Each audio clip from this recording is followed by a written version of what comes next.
To understand that even better, let us change the perspective. We no longer look from the material life to the soul, no longer from below up to the monk Tsongkhapa on his mountain peak, but the other way around.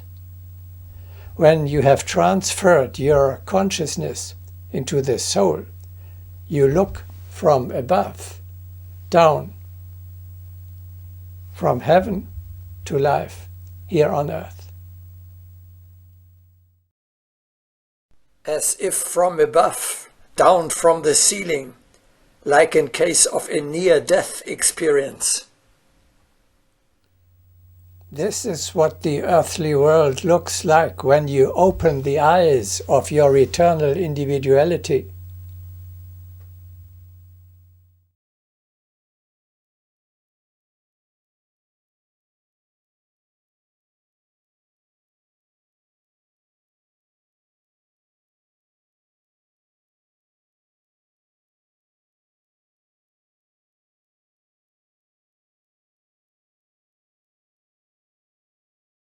Material life on the lowest plane of the pyramid takes place under the eyes of the soul, which rests on the highest level. That means concretely, you are staying in your paradisiacal home and observe from there the situation on earth as well as yourself. From above, you also notice, for example, what a sad impression your transient personality makes when it reacts irritably, aggressively, or dejectedly. The soul sees its own body like a shadow below itself, like the rider sees the donkey under him. Until now, you have looked at the world with the physical eyes of your body. In our picture, with the eyes of the donkey. Now you learn to see with the spiritual senses of your eternal individuality, that is, of the rider. From this higher point of view, like a puppeteer, you direct the thoughts, feelings, words, and deeds of your transient personality. The body steps before the soul, before the throne of the king. As opposed to that, the king takes this perspective. I watch my tool moving, eating, conversing, and working, etc. I guide and direct it in this process.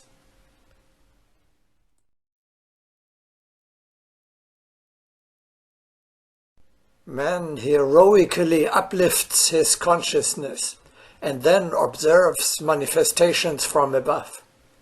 Thus, the most complex manifestation will appear to be below his consciousness and will be easily apprehended. By austere and inspired measures, he awakens the consciousness and leads it upward, in order the more easily to perceive the most complex manifestations.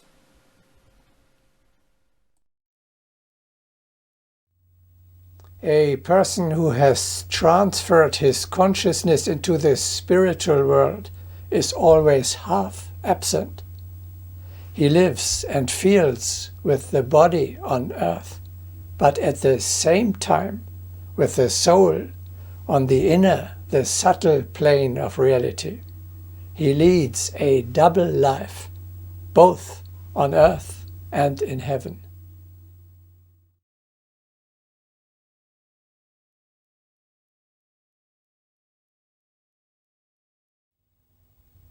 In the broadcasting communion with the higher world meditation, we had presented the contact with the higher world and with higher beings as a flight to the abode of your teacher.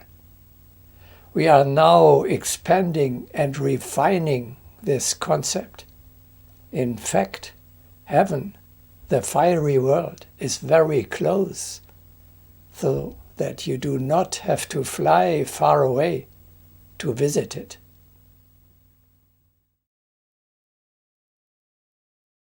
Only he who has not closed for himself the path to beauty may understand how near to him is the manifestation of the far-off worlds.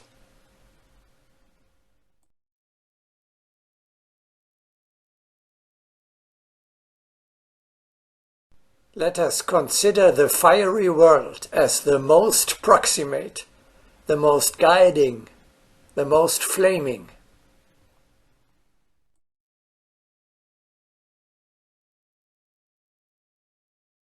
The higher world is the inner plane, the fourth dimension, or the hologram that permeates you and always exists around you, whether you believe and notice it or not.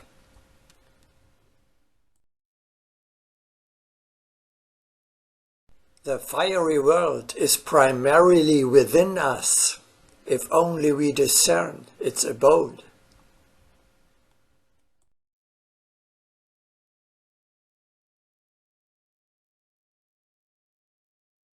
The kingdom of God cometh not in such a way that you can see it with your eyes. Neither shall they say, Lo, here, or Lo, there it is. For behold, the kingdom of God is within you.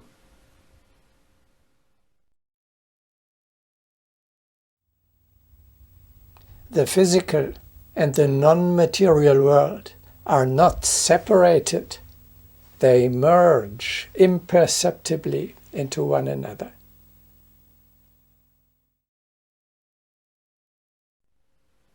Without reason do people consider the boundary lines of the supermundane spheres to be far distant. No one is aware of the exact boundary with the subtle world. The consciousness cannot grasp it, and neither that between the subtle and the fiery world. But these boundaries are immeasurably close.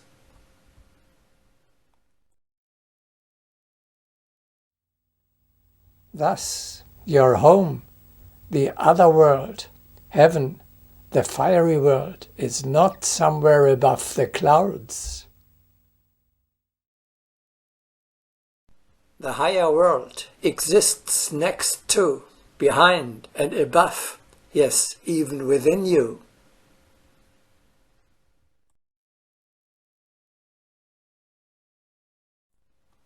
The very summits of the subtle world are almost touching the fiery world. Similarly, under certain circumstances, the dense world is close to the subtle. Thus, let us once and for all apprehend the bond of the worlds as steps of infinity.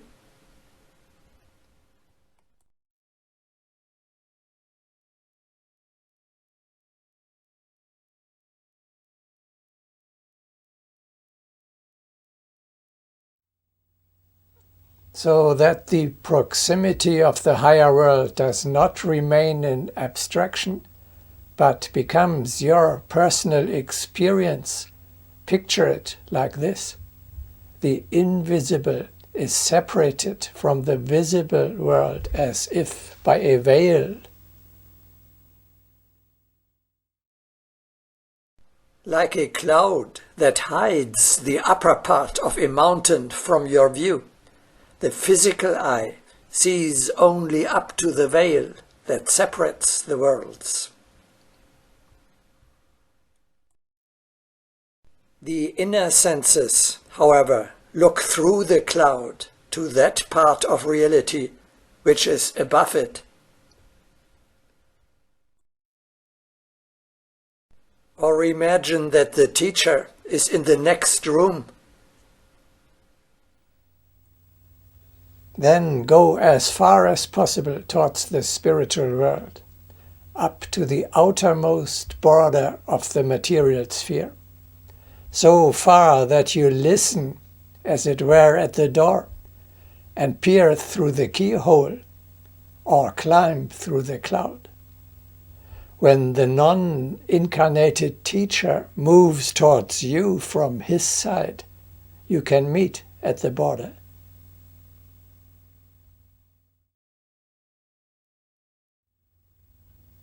Of course, an exchange between the different layers and worlds that merge into one another is possible.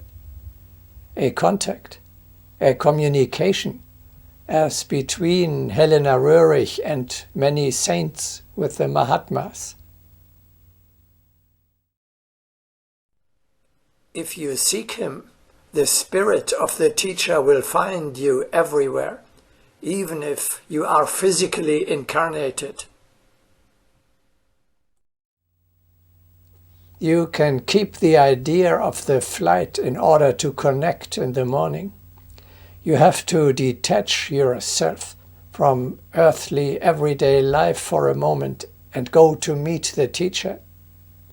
Then the worlds are united, and you can participate in life up there at every moment during the day.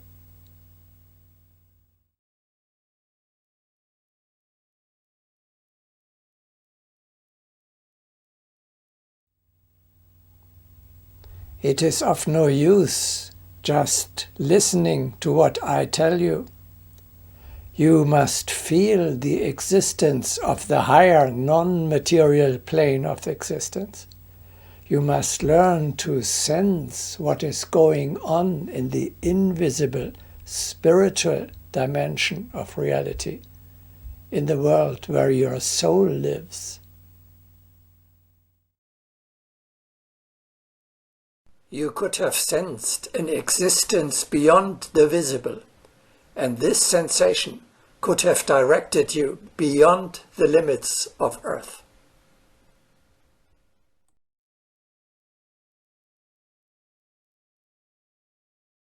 How can I have such an experience?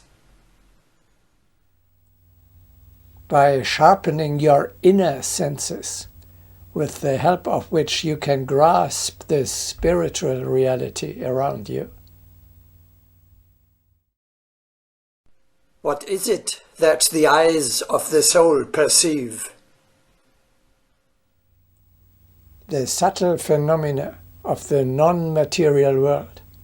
For example, the aura of people or of objects such as antiques. How completely different than your body will your soul perceive a place where murder was once committed.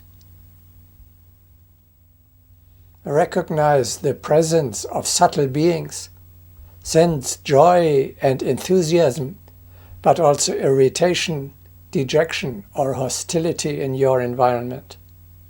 Feel the effects of thoughts, feelings and looks, or of colors and music. Experience subtle touches.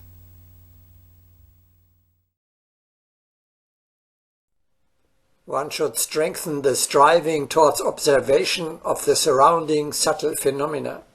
The eye and the ear must be made more acute, so that the link with the subtle world can be recognized in everyday life. It must be made clear that the subtle world is close to every being.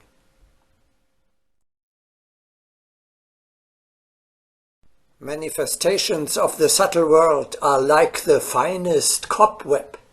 It can be torn, but the presence of something very subtle will be felt for a long time.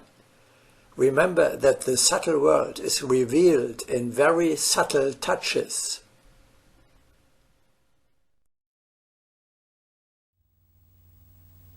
Recognize the intervention of higher powers in your life.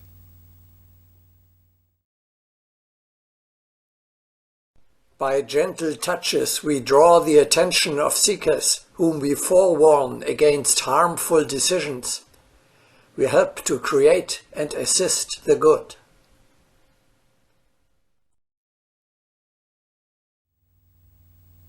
The subtle world around you looks very different from the gross material one in which your body lives. Develop a feeling for this very special reality.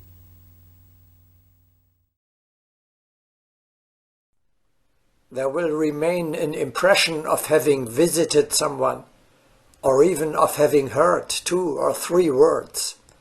At times there will be sensed the characteristic odor of a definite locality known to us, or a glimmer of people or a place will pass by. These manifestations occur daily, but for this some solitude is needed.